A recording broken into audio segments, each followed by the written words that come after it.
System sound volume set to 80%. Hey guys, good morning. This is Kashif Iqbal working as a lecturer special education. Today we are going to discuss autism spectrum disorder, ASD. This is very interesting and cool topic.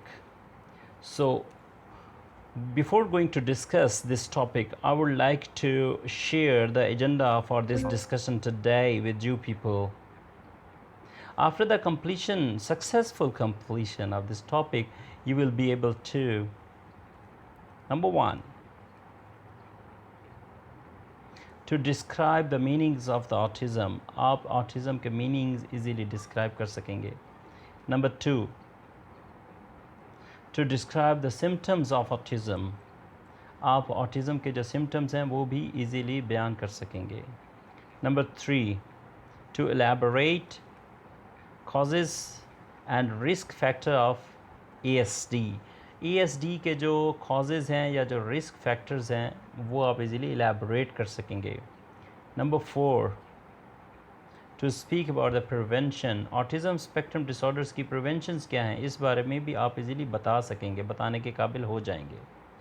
Number five, to define the diagnosis of autism spectrum disorder. ASD का जो diagnosis है आप easily understand करेंगे और फिर उसको define भी कर सकेंगे. Number six, to give detail of types and treatment of ASD. Autism spectrum disorders की जो टाइप्स हैं या जो ट्रीटमेंट है definitely you can easily describe. Number seven, to describe the diet and lifestyle. Autism या ऑटिज़म स्पेक्ट्रम डिसऑर्डर ESD का शिकार जो बच्चे होते हैं या जो लोग होते हैं उनकी डाइट या लाइफस्टाइल कैसा होता है. We will discuss all that and you will be able to describe all that also. So next आप स्लाइड पे दे सकते हैं ऑटिज़म स्पेक्ट्रम डिसऑर्डर और ASD या ऑटिज़म. इसको ज़रा डिस्कस करते हैं हम लोग. Autism also called autism spectrum disorder,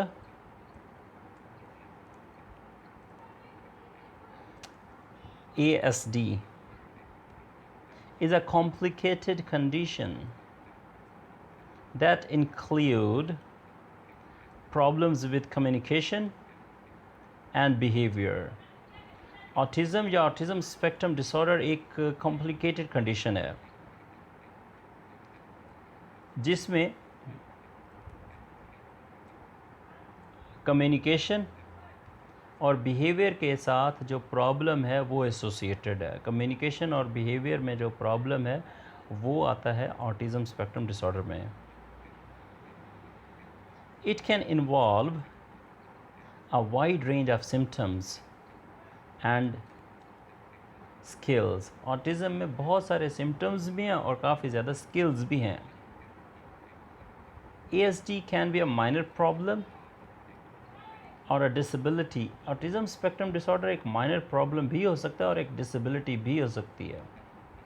disability के हवाले से मैं आपको ऑलरेडी अपनी यूट्यूब पे ही लेक्चर नंबर 2 अपलोड कर चुका हूँ. वो यकीनन आप देख सकते हैं difference between disability, handicap, impairment and disability. वहाँ पे आप डिसेबिलिटी को इजीली अंडरस्टैंड कर सकते हैं. That needs full time care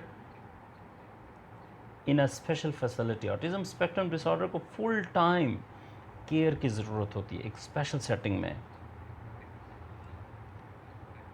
people with autism have trouble with communication. Autism का शिकार जो लोग होते हैं या जो बच्चे होते हैं ना उनको कम्युनिकेशन का बहुत ज़्यादा प्रॉब्लम होता है. They have troubled understanding what other people think and feel. उनको सबसे ज़्यादा प्रॉब्लम ये होता है कि लोग उनके बारे में क्या सोचते हैं और क्या महसूस करते हैं. इस चीज़ का वो उनको बहुत ज़्यादा परेशानी, ट्रबल होती है.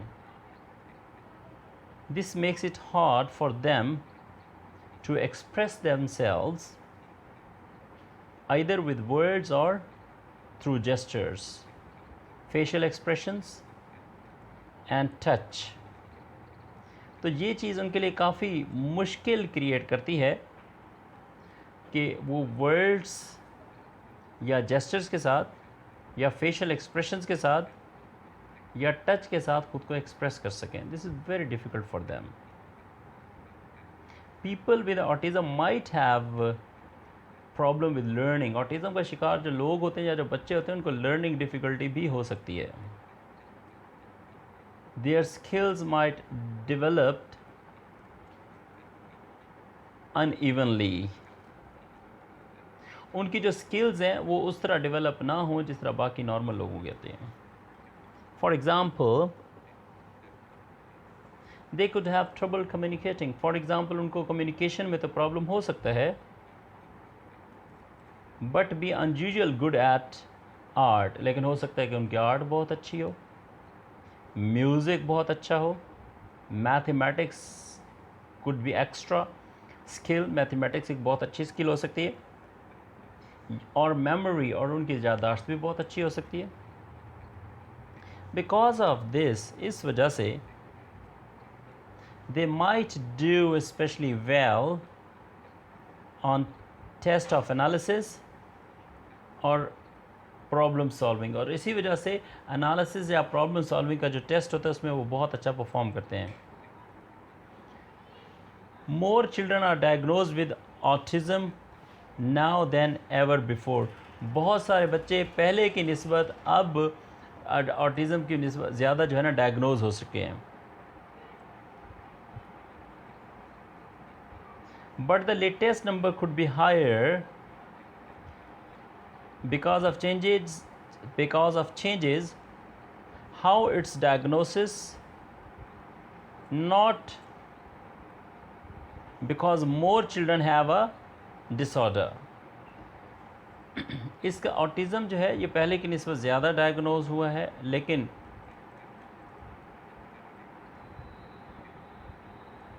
ज़्यादा बच्चों में भी ऑटिज़म नहीं पाया जाता. नेक्स्ट आप स्लाइड पे देख सकते हैं autism sign and symptoms. Symptoms of autism usually appears before a child turns 3. जैसे ही बच्चा 3 साल का होता है तो इसके सिम्टम्स ज़ाहिर होना स्टार्ट होते हैं.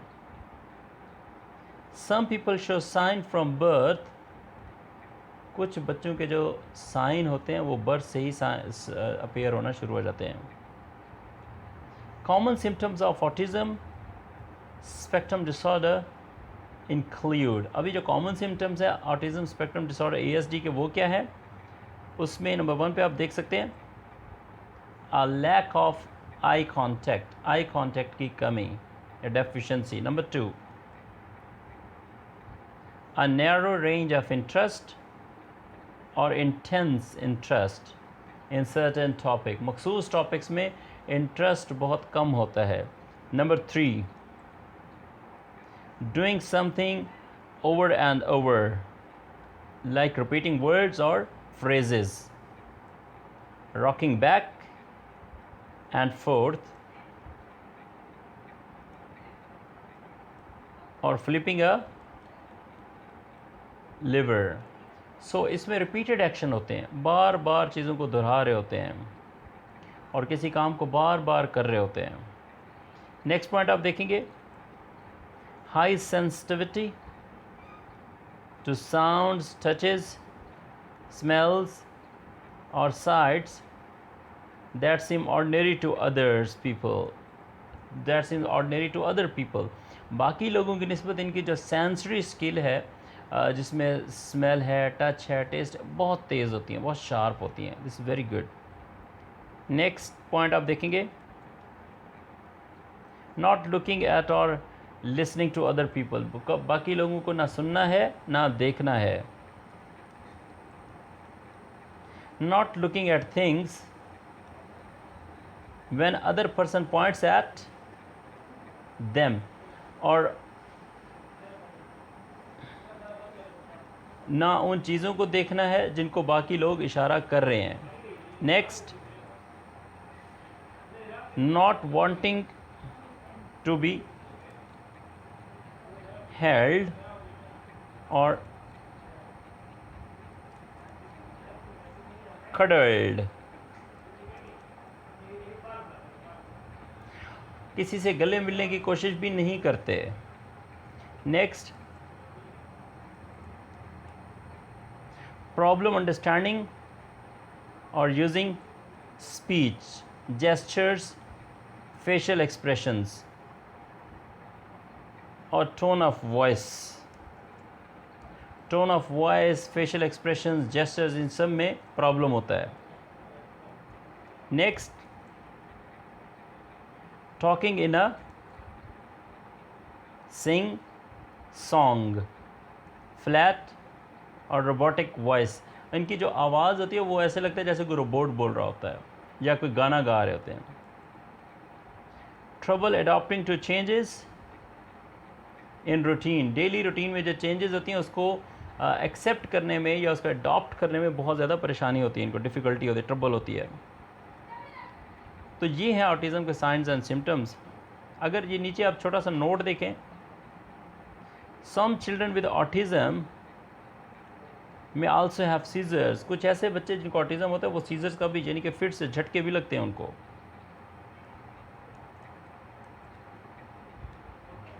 These might not start until adolescence। जब तक वो adolescent यानी कि 12 ईयर्स 12 साल के नहीं हो जाते तो ये उस वक्त सीजर स्टार्ट भी नहीं होते हैं। नेक्स्ट आप ये स्लाइड देखेंगे, ऑटिज़म स्पेक्ट्रम डिसऑर्डर के नाम से है। These types were once thought to be separate conditions। ये जो सोच है ऑटिज़म के हवाले से, इसको एक सेपरेट कंडीशन कंसीडर किया जाता है। Now they fall under the range of autism spectrum disorder. So autism spectrum disorder के अंदर इनको भी शामिल किया जा चुका है। इसमें क्या क्या शामिल है? नंबर 1 पे है एस्पर्जर सिंड्रोम। एस्पर्जर सिंड्रोम का शिकार जो बच्चे होते हैं उनमें क्या होता है? These children don't have a problem with language। इन बच्चों को लैंग्वेज का कोई प्रॉब्लम नहीं होता। इन फैक्ट दर हकीकत they tend to score in the average or above average range on intelligence test। लेकिन अगर इन बच्चों का इंटेलिजेंस टेस्ट लिया जाए तो इनका जो स्कोर या तो एवरेज होता है या फिर एवरेज से भी ऊपर बुलंद होता है, ज़्यादा होता है। But they have social problem and a narrow scope of interest. लेकिन इनमें सोशल प्रॉब्लम भी होता है और किसी भी चीज़ में दिलचस्पी की वाज़ेह कमी होती है। दूसरे नंबर पे आप देखेंगे artistic disorder. This is what most people think of when they hear the words autism। और ये इसके अगर हम ऑटिस्टिक डिसऑर्डर के बारे से बात करें, ये वो है जिसके मुतालिक लोग ज़्यादा सोचते हैं, और ख़ासकर उस वक्त जब वो सुनते हैं कि जनाब autism. It refers to problem with social interaction. ये ऐसे प्रॉब्लम को रेफ़र किया जाता है जिसमें सोशल इंट्रैक्शन में इशू है, कम्युनिकेशन प्रॉब्लम है, and play in children younger than 3 years. और उन बच्चों के साथ खेलना है जो 3 साल से बड़े हैं। उसके बाद है childhood desensitive disorder, CDD। These children have typically development for at least 2 years। इन बच्चों की जो डेवलपमेंट होती है वो 2 साल से ज़्यादा होती है। And then lose some or most of their communication and social skills। और अपनी जो कम्युनिकेशन या सोशल स्किल्स हैं उसको ये जल्दी लूज़ कर देते हैं, ख़त्म कर देते हैं। उसके बाद है परवेसिव डेवलपमेंटल डिसऑर्डर, PDD, जिसको अटिपिकल ऑटिज़म कहा जाता है। Your doctor might use this term if your child has some autistic behaviour.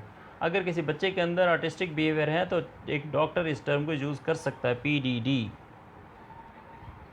Like delays in social और कम्युनिकेशन स्किल्स, यानी कि बच्चे की जो सोशल या कम्युनिकेशन स्किल है उसमें डिले हो जाता है। But doesn't fit into any other category, लेकिन इसके बावजूद वो किसी और कैटेगरी में फिट आता ही नहीं है। नंबर 5 पे रेट सिंड्रोम, जिसको RTT भी कहा जाता है, is a genetic brain disorder. ये एक जेनेटिक ब्रेन डिसऑर्डर है that typically become appear after 16 to 18 months of age और स्पेशली इन फीमेल्स, जिसमें 6 से 18 महीने की जो बच्चियां होती हैं, जो लड़कियां होती हैं, उनमें ये मोस्ट कॉमन होता है, जेनेटिक प्रॉब्लम है। Symptom includes problem with language, इसके सिम्टम्स में क्या शामिल है? लैंग्वेज प्रॉब्लम है, कोऑर्डिनेशन प्रॉब्लम है, एंड रेपिटेटिव मूवमेंट्स, और इसमें भी रेपिटेटिव मूवमेंट है। Often there is slower growth, अक्सर इसमें ग्रोथ जो है वो बहुत स्लो होती है। प्रॉब्लम्स वॉकिंग, चलने में प्रॉब्लम होता है, and a smaller head size, और सर का साइज भी छोटा हो जाता है। Complications can include seizures, scoliosis and sleeping problem, यानी कि इंसोमनिया है और स्कोलियोसिस है और सीजर्स इसमें शामिल है इसकी कॉम्प्लिकेशंस में। Rett syndrome is due to a genetic mutation of MECP2 gene, ये एक जीन का नाम है MECP2, उसकी वजह से रेट सिंड्रोम जेनेटिकली जाहिर होता है। It occurs almost exclusively in girls, ये लड़कियों में ज़्यादा कॉमन होता है।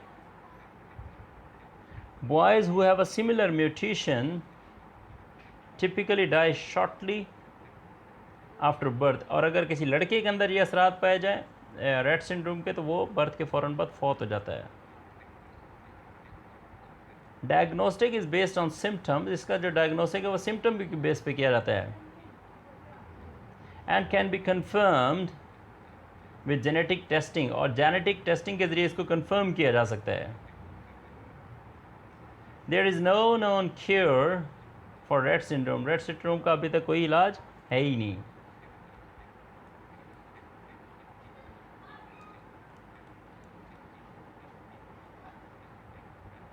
एंटीकन्वल्सेंट्स may be use to help with seizure, ऐसे लोग जब बच्चे जिनको सीज़र होता है तो एंटीकन्वल्सेंट की जो मेडिसिन हैं वो यूज़ की जाती हैं।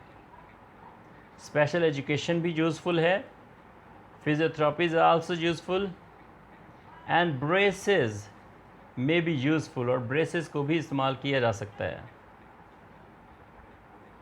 Many people with the condition live into middle age, अक्सर जो लोग इसका शिकार होते हैं वो मिडल एज में ही पाए जाते हैं।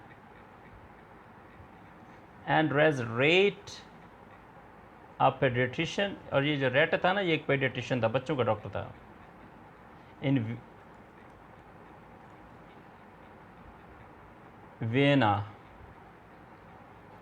first described the condition in 1968, 1968 में पहली दफ़ा इस कंडीशन को डिस्क्राइब किया गया था, और रेट नाम के बंदे ने किया था। नेक्स्ट पॉइंट है हमारे पास, स्लाइड पे देख सकते हैं, autism causes. Exactly why autism happens isn't clear, autism होता क्यों ये बिल्कुल वाज़ेह नहीं है। It could stem from problems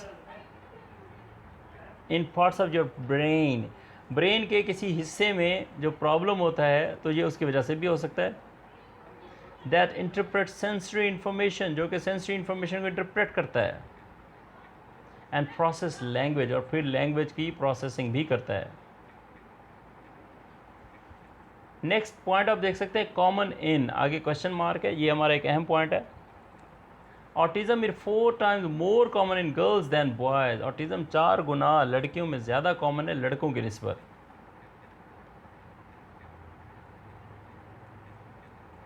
I am sorry, मैं कॉमन इन के हवाले से दोबारा आपको बताना चाहूँगा। Autism is 4 times more common in boys than girls, autism boys में ज़्यादा कॉमन है गर्ल्स की निस्बत। It was my mistake that I spoke little wrong just 1 sentence before. It can happen in people of any race, ethnicity और social background. ये किसी भी social background या किसी भी culture या किसी भी जो नस्ल से ताल्लुक़ रखने वाले किसी को भी ये हो सकता है.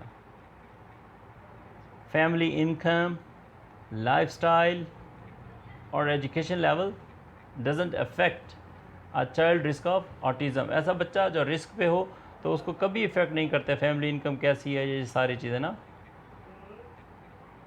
Autism runs in families. Autism families में रन होता है. So certain combinations of genes में इंक्रीज़ अ चाइल्ड रिस्क. तो कई तरह के जो जीन्स होते हैं वो बच्चे का रिस्क बढ़ा देते हैं. A child with an older parent has a higher risk of autism. ऐसे वालिदैन जो लेट शादी करते हैं फिर उनके बच्चे होते हैं तो इस तरह का बच्चा हायर रिस्क पे होता है. If a pregnant women is exposed to certain drugs, अगर कोई प्रेग्नेंट खातून मखसूस किस्म की मेडिसिन यूज़ करती हैं या केमिकल यूज़ करते हैं लाइक अल्कोहल और एंटी सीजर्स मेडिकेशंस, हर child is more likely to be artistic. तो ऐसी खातून जो प्रेगनेंसी में शराब पीना पसंद करती है या कुछ और इस तरह की एक्टिविटीज़ हैं, तो इस तरह का बच्चा, इस औरत का जो बच्चा होगा वो यकीनन आर्टिस्टिक होगा. Other risk factors include maternal metabolic condition. कई और इसके जो सिम्टम्स हैं उसमें मैटरनल मेटाबॉलिक कंडीशन भी शामिल है, सच एज डायबिटीज़. माँ को अगर डायबिटीज़ हो जाए, ओबेसिटी या मोटापा हो जाए. Research has also linked autism to untreated phenylketonuria, PKU. Also called PKU is a metabolic disorder caused by the absence of an enzyme. तो किसी भी एंजाइम्स की कमी की सूरत में ये ऑटिज़म की जो अनट्रीटेड फिनाइलकेटोनुरिया ये चीज़ सामने आती है. एंड रूबेला, जिसको जर्मन मिज़ल्स भी कहते हैं, ये भी इसमें शामिल है. There is no evident that vaccination cause autism. ऐसा कोई एविडेंट नहीं है कि वैक्सीनेशन से इंसान को ऑटिज़म होता हो. नेक्स्ट पॉइंट हमारे पास autism screening and diagnosis. It can be hard to get a definite diagnosis of autism. ये यकीनन मुश्किल होगा कि जी जनाब डेफिनेट ऑटिज़म का जो है ना एक कोई सैम्पल लिया जाए. Your doctor will focus on your behaviour. आपका जो डॉक्टर वो आपके बिहेवियर पे फोकस करेगा. एंड डेवलपमेंट, और इस बच्चे की डेवलपमेंट कैसे हुई है. फॉर चिल्ड्रन, बच्चों के लिए diagnosis usually take 2 steps. Diagnosis बच्चों का 2 तरीके से होता है. Developmental screening will tell your doctor whether your child is on track with basic skills like learning, speaking, behaviour and moving.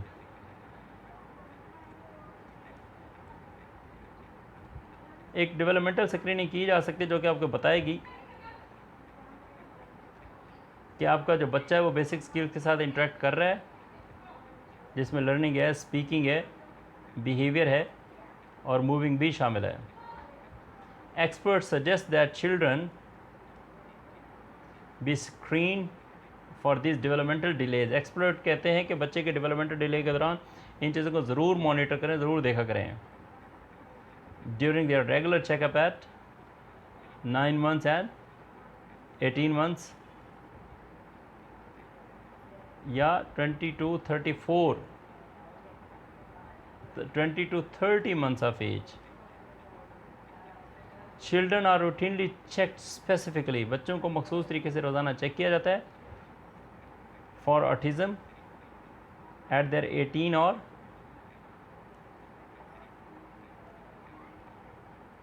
और 24 मंथ. तो बजाय ये कि आप 18 या 24 महीने के बाद चेकअप करें, आप एग्जैक्ट आफ्टर 9 मंथ लाजमी आप चेकअप अपना करवाते रहें। If your child shows science of a problem on the screening, अगर आपका बच्चा इन प्रॉब्लम को स्क्रीन करने पे इन प्रॉब्लम के साथ सामने आता है,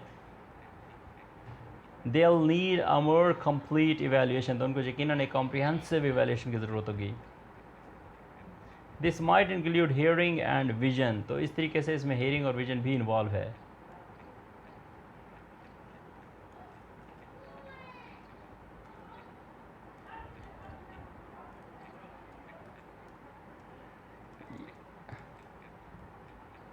अच्छा, इसमें हियरिंग या विजन कंप्लीट इवैल्यूएशन में क्या है, इसमें हियरिंग और विजन टेस्ट शामिल है और या जेनेटिक टेस्ट भी शामिल है। Your doctor might want to bring in someone who specialize in autism spectrum disorder. So आपका जो डॉक्टर है तो यकीनन किसी ऐसे बंदे को देखना चाहेगा जो कि autism spectrum disorder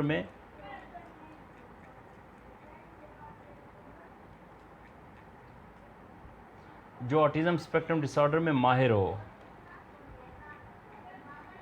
like a developmental paediatrician, जो कि एक डेवलपमेंटल पीडियाट्रिशियन होता है, उसके लिए भी यकीनन ये चीज़ अहम है। और अ चाइल्ड साइकोलॉजिस्ट, या बच्चे का कोई psychologist. Some psychologist can also give a test called the Autism Diagnostic Observation Schedule, ADOS abbreviation है इसके। If you want to diagnose with autism as a child, अगर आप बच्चे के तौर पे ऑटिज्म स्पेक्ट्रम डिसऑर्डर आपके अंदर डायग्नोज हुआ है, but notice yourself showing science और symptoms, talk to your doctor. Autism treatment पे बात करते हैं हम लोग। There is no cure for autism, autism का कोई इलाज नहीं है, but early treatment can make big difference in development for a child with autism. Autism का अपना कोई इलाज नहीं है, लेकिन जो अर्ली ट्रीटमेंट है वो एक वाज़ेह फ़र्क करा सकता है जिसमें जो बच्चा ऑटिज़म के साथ है वो डेवलप कर रहा है। If you think your child show symptoms of ASD, अगर आपके बच्चे के अंदर ASD के असरात हैं, tell your doctor as soon as possible, जल्द से जल्द अपने डॉक्टर से रब्ता करें। What works for one person might not work for others. एक चीज़ जो एक बंदे के लिए बिल्कुल ठीक होती हो सकता है बाकियों के लिए ठीक ना हो। Your doctor should tailor treatment for you and your child. आपके और आपके बच्चे के लिए डॉक्टर का जो ट्रीटमेंट है वो बहुत मायने रखता है। The main 2 types of treatment are, treatment के जो 2 कॉमन इलाज हैं वो ये हैं। Number 1, behavioural and communication therapy to help with structure and organisation. Structure या ऑर्गेनाइजेशन का जो है वहाँ पे बिहेवियरल या कम्युनिकेशन थेरेपी की बहुत ज़्यादा ज़रूरत पड़ती है।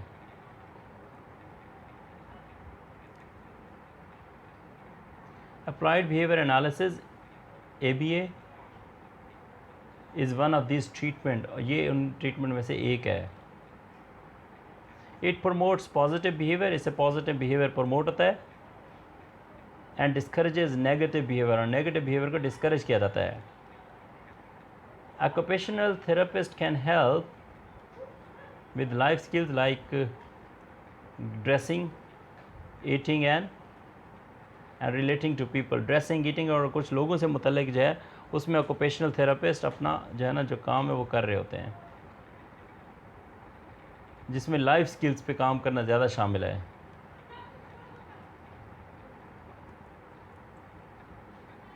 सेंसरी इंटीग्रेशन थेरेपी, जिसको SIT भी कहा जाता है। My help someone who has problems with being touched और विद साइट्स और साउंड्स।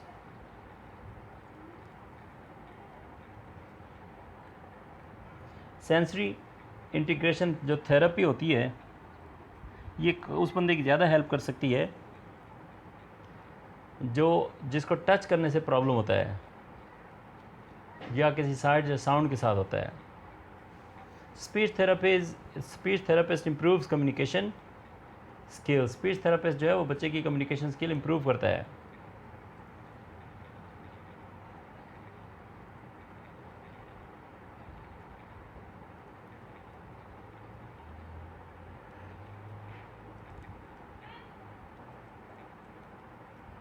नेक्स्ट पॉइंट हमारे पास medication to help with symptoms of ASD। ASD के जो सिम्टम्स होते हैं उनको मेडिकेशन उसमें बड़ा हेल्प करती हैं। लाइक अटेंशन प्रॉब्लम, इसमें अटेंशन प्रॉब्लम भी है, हाइपर एक्टिविटी और एंग्जाइटी। हाइपर एक्टिविटी या एंग्जाइटी के लिए यकीनन मेडिकल जो सपोर्ट है वो ज़्यादा अहम है। नेक्स्ट पॉइंट है diet and life styles in autism spectrum disorder ASD। Autism में लाइफस्टाइल या डाइट क्या होनी चाहिए उसको ज़रा हम देखते हैं। पीपल विद ASD ऑफन में रिपीट बिहेवियर्स और हैव नैरो रिस्ट्रिक्टेड इंटरेस्ट। ये जो ऑटिज़म के शिकार बच्चे होते हैं इनमें रेपिटेशन करने की, काम को बार बार दोहराने की बहुत ज़्यादा आदत होती है और उस बिहेवियर को भी रिपीट करते हैं जिसमें इनको एनवायरनमेंट जो है ना या रिस्ट्रिक्टेड हो और उसमें यकीनन इनकी जो इंटरेस्ट भी है वो भी रिस्ट्रिक्टेड होता है। These types of behaviour can affect eating habit. इस तरह का जो रवैया वो ईटिंग हैबिट्स को मुतासिर करता है एंड फूड चॉइसेस, और फूड को चॉइस करने से भी वो उसके लिए प्रॉब्लमेटिक होता है। Which can lead to the following health condition, जो कि मंदरजा झैल बीमारियों की सूरत में सामने आ सकती हैं। नंबर 1 पे क्या है? लिमिटेड फूड सिलेक्शन और स्ट्रॉन्ग फूड डिलाइक्स। कम से कम इसमें फूड सिलेक्शन होगा, ज़्यादा से ज़्यादा नापसंदीदगी का इजहार किया जाएगा।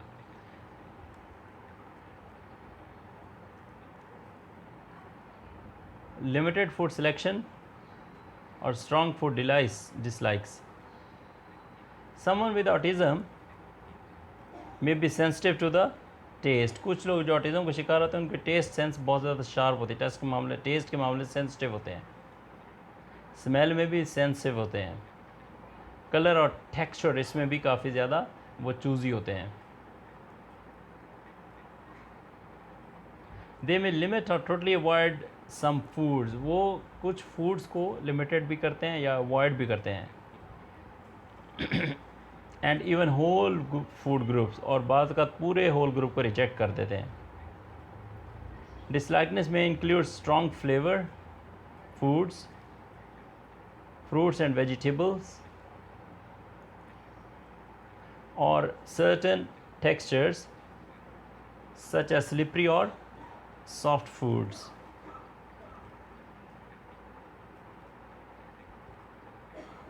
अच्छा, इसमें जो मजबूत जो स्ट्रॉन्ग फ्लेवर जो फूड होती है वो उनके लिए वो उसको डिसलाइक करते हैं। फ्रूट्स या वेजिटेबल जिनमें स्ट्रॉन्ग फ्लेवर होता है और उसमें जो मखसूस तरह के जो टेक्सचर्स होते हैं वो लाजमी हैं, जिसमें स्लिपरी हो सकती है या सॉफ्ट फूड्स हो सकते हैं। नॉट ईटिंग इनफ फूड, ज़्यादा खाना नहीं खाना चाहिए। Kids with autism may have difficulty focusing on the task for an extended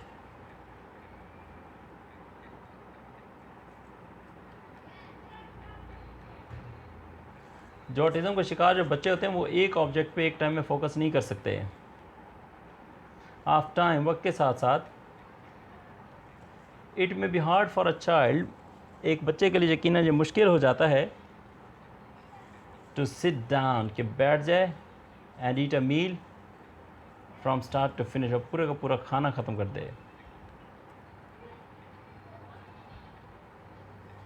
next है constipation. This problem may be caused by a child limited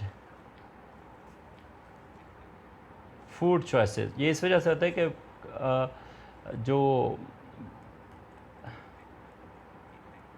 ये उस वजह से भी होता है कि बच्चे की जो फूड चॉइस होती है वो बहुत कम हो चुकी होती है, महदूद हो चुकी है। It typically can be a remedy by gradually increasing sources of dietary fibers such as gram cereal and fruits and vegetables, along with plenty of fluids and regular physical activities। तो इसकी रेमेडी किस तरह की गई, जिसमें dietary fibres के resources को improve किया जा। फॉर एग्ज़ाम्पल ब्रांड सीरियल होना चाहिए,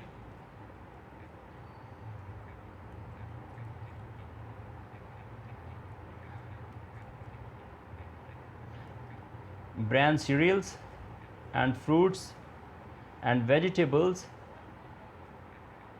जिसमें काफ़ी ज़्यादा फ्लूइड भी हो और रोज़ाना की बुनियाद पे फ़िज़िकल एक्टिविटी भी हो। अगर मेडिकेशन की बात की जाए, medication interactions,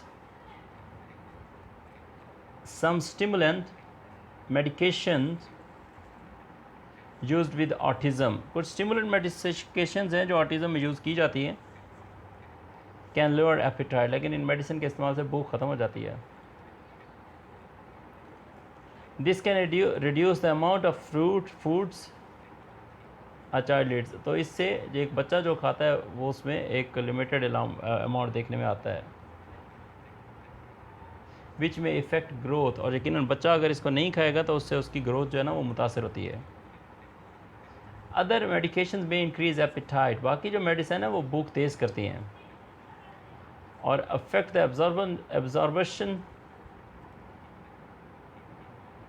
absorption of certain vitamins and minerals.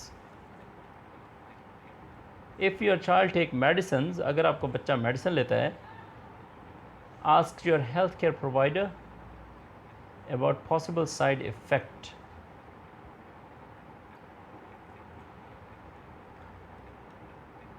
अगर आपका बच्चा मेडिसिन लेता है तो अपने हेल्थ केयर प्रोवाइड के कहें कि ताकि वो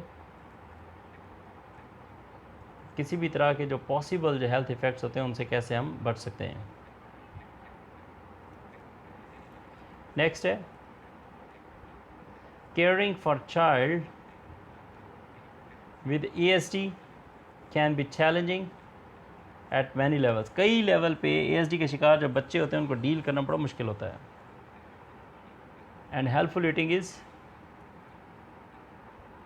इज़ नो एक्सेप्शन, और जो खाना खाने की जो एक्टिविटी है वो नो एक्सेप्शन है।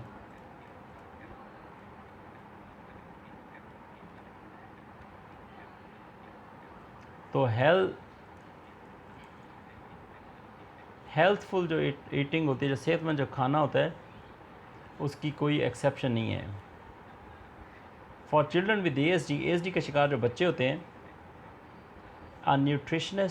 एक nutritionist balance eating plan can make a world of difference in their ability to learn how they manage their emotions and how they process information। कैसे information को manage करते हैं, कैसे information को process करते हैं, this is quite different। और ये एक person की ability of learning है।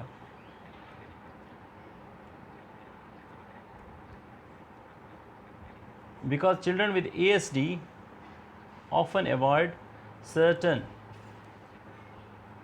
foods or have restriction on what they eat, as well as difficulty sitting through meal times they may not be getting all the nutrients they need. Autism के शिकार जो बच्चे होते हैं ना, वो अवॉइड करते हैं मखसूस तरह के फूड से या उन रिस्ट्रिक्शन से कि उन्होंने जनाब क्या खाया, और इनको खाने के टाइम जो बैठने के जो होता है वो सिटिंग डिफ़िकल्टी भी होती है। तो ये खाने के टाइम वो तमाम खुराक, वो तमाम न्यूट्रिशन नहीं ले रहे होते जो इनको लेने चाहिए, जैसे उम्र के बच्चे लेते हैं। If you have a child with ASD, अगर आपका कोई बच्चा ASD का शिकार है, try these nutritionist strategies, in strategies को ज़रूर ट्राई करें। नंबर 1, प्रिपेयर फॉर पिकीनेस, बच्चे को उसकी मर्ज़ी के मुताबिक खाना दें, इसके लिए आप अपने तौर पे तैयार रहें। Many parents find their child sensitivity to taste, कई बच्चे वालिदैन ऐसे होते हैं जो अपने बच्चे को देखते हैं कि वो सेंसिटिव हैं टेस्ट में, कलर्स में भी सेंसिटिव हैं, स्मेल्स एंड टेक्सचर में भी सेंसिटिव हैं, जो कि उनके बैलेंस ईटिंग प्लान में बहुत ज़्यादा ट्रबल है। Getting your child to try new foods, especially those are soft and slippery, may seem nearly impossible. So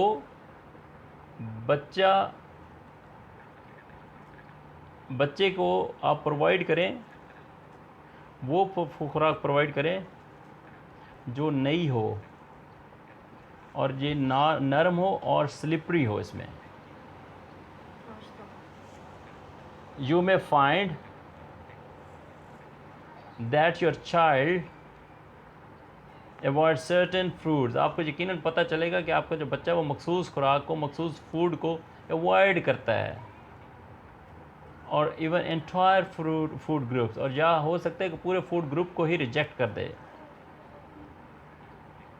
one of the easiest ways to approach sensory issues, जो एक बेहतरीन issue है जो कि सेंसरी इशू को approach की जा सकते हैं जिसमें, is to tackle them outside of the kitchen, वो उनको किचन से बाहर निकाल के ही टैकल किया जा सकता है। Have your child visit the supermarket with you, क्या आपके बच्चे ने सुपर मार्केट विज़िट किया आपके साथ? To choose a new food, नई खुराक तलाश करने में। When you get home, जब आप वापस आते हैं, रिसर्च इट टुगेदर, इस पर रिसर्च करें, तो देखें कि ये किस तरफ जाती है। देन डिसाइड टुगेदर, फिर आप इसको डिसाइड करें हाउ टू प्रिपेयर इट, इसको प्रिपेयर कैसे किया जाता है। मतलब सुपरमार्केट से जो चीज़ें आप लेके आए उसके बारे में बात हो रही है। व्हेन यू आर डन, जब आप ये कर लेते हैं, don't worry if your child doesn't want to eat, परेशान मत हूँ कि जब आप खाना पका लेते हैं, वो खुराक तैयार कर लेते हैं जो आप सुपर मार्केट से लेकर आते हैं, तो इससे परेशान नहीं होता है कि आपका बच्चा वो खा नहीं रहा है, खाता नहीं है। Simply becoming familiar with new foods in a low pressure positive way eventually can help your child become more flexible eater.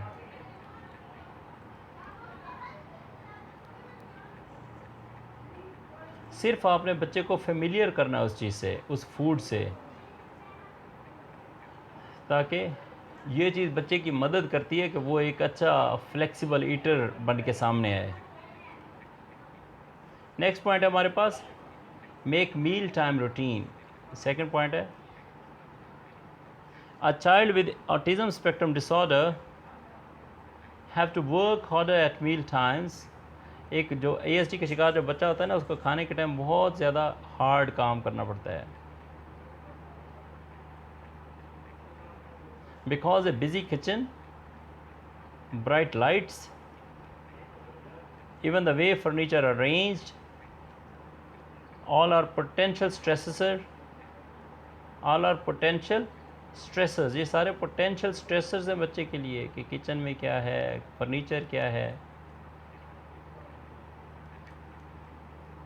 या ब्राइट जो लाइट्स होती हैं घर के अंदर, वो बच्चे के लिए स्ट्रेस क्रिएट करती हैं। मेकिंग मील्स एज प्रिडिक्टेबल, और मील इस तरह करें, प्रिपेयर करें और and routine as possible can help, कि जो आपकी डेली रूटीन का हिस्सा है। Serving meals at the same time every day is one of the simplest way to reduce stress. रोज़ाना स्ट्रेस को कम करने का बेहतरीन तरीका कि आप खाना उसी वक्त सर्व करें, एक ही मखसूस टाइम पे सर्व करें, कि आज अगर 7 बजे तो कल भी 7 बजे। इस सेंटेंस का मतलब ये है। इन एडिशन, मज़ीद ये,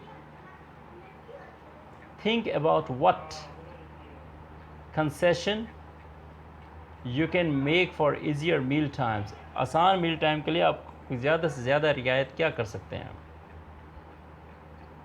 if your child is sensitive to lights, अगर आपका बच्चा लाइट में सेंसिटिव है, ट्राइड गिविंग देम और consider candle light with adult supervision, तो कोशिश करेंगे उनको कैंडल लाइट प्रोवाइड कर दें। अगर वो लाइट में सेंसिटिव है तो किसी बड़े को साथ बिठाना लाजमी है, तब जाके कैंडल लाइट ऑफ़र करेंगे। Let your child pick a favourite food, अपने बच्चे को इजाज़त दें कि वो अपनी पसंदीदा फूड जो है ना वो चूज़ करे। To include at every meal, हर खाने के मौके पे कोई अच्छी डिश, कोई अच्छी फूड बच्चे के लिए लाजमी बनाएं। और let your child to choose a favourite seat, अपने बच्चे को इजाज़त दें कि वो अपनी फेवरेट सीट पसंद कर सके एट द टेबल, खाने के टेबल पे। नेक्स्ट पॉइंट हमारे पास, seek guidance for special diets.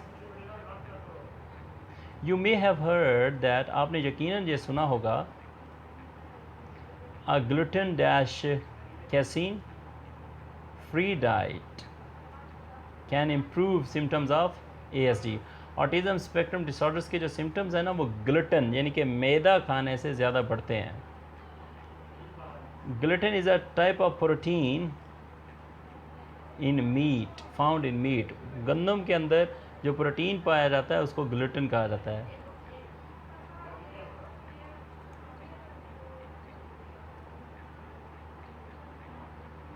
Casein is a protein found in milk, milk के अंदर जो कैसीन होती है वो भी एक प्रोटीन है। Proponents of the diets believe people with autism have a leaky gut or intestine which allows parts of gluten and casein to seep into the bloodstream and affect the brain and central nervous system.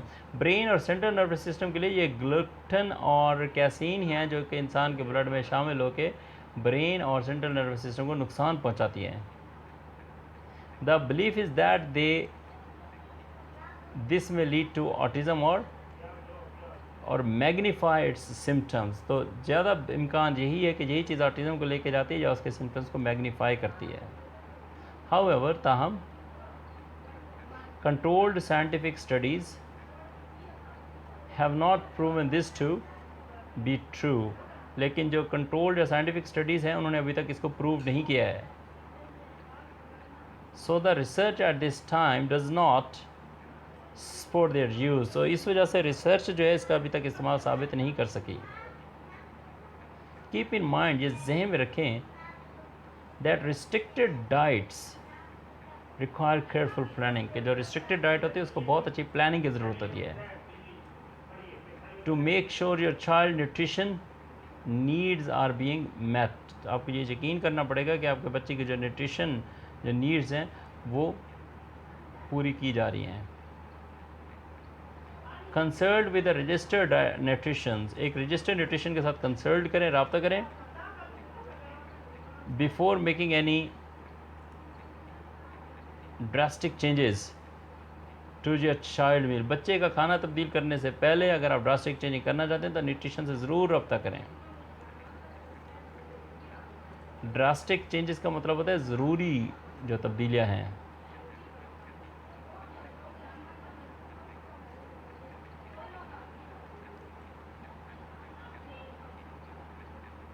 क्योंकि इस meal plan के ना या nutrition के side effect भी होते हैं।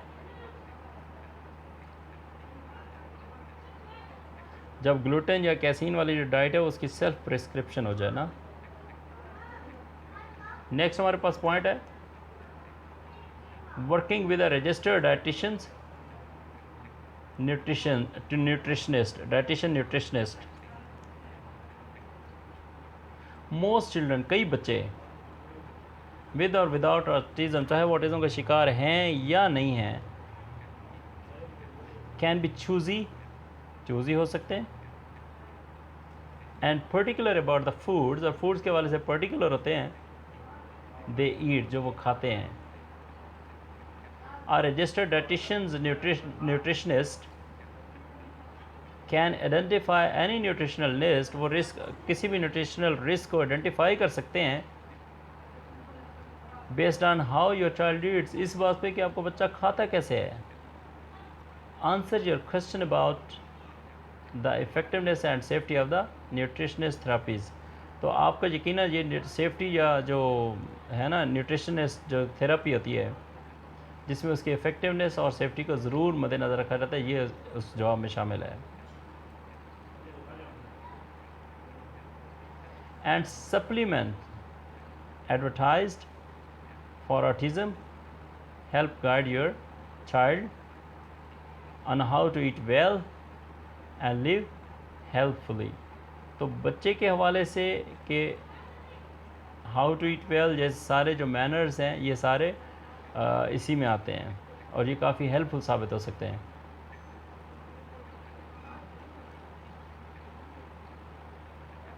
तो यहाँ पे ये चीज़ मैं ज़रूर आपके साथ कहना चाहूँगा कि ऑटिज़म के हवाले से जो भी इसके सप्लीमेंट्स हैं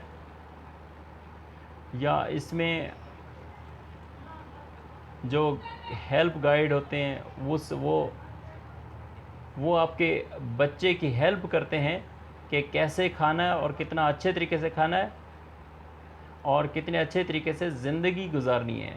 तो ये सारा होता है लाइफस्टाइल डाइट में और लाइफस्टाइल में। तो ये हमारे पास ऑटिज़म स्पेक्ट्रम डिसऑर्डर के हवाले से एक कॉम्प्रिहेंसिव डिस्कशन थी।